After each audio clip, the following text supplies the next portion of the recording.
কি চোর? কোন চোর? মানে আমি তো কিছু বুঝতে পারছি না। বই চোর। রূপ, তুমি এই সাজে সেজে কেন আছো? সরি জিজি, প্লিজ প্লিজ প্লিজ আমাকে ক্ষমা করে দাও। বিশ্বাস করো, আমি তোমার বিশ্বাসে আঘাত করতে চাইনি, বাট আমার কাছে এটা ছাড়া আর অন্য কোনো উপায় ছিল না।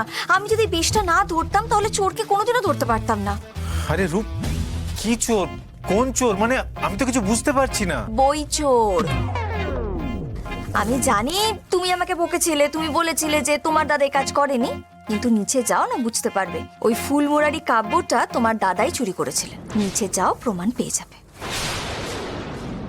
আরে বাবা যাওই না, আমি তো আর এখান থেকে পালিয়ে যাচ্ছি না, থাকবো তো এখানেই।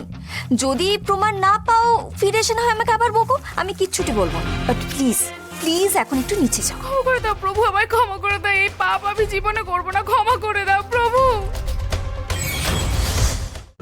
আজই ডাউনলোড করুন আর এনজয় করুন আপনার পছন্দের শো।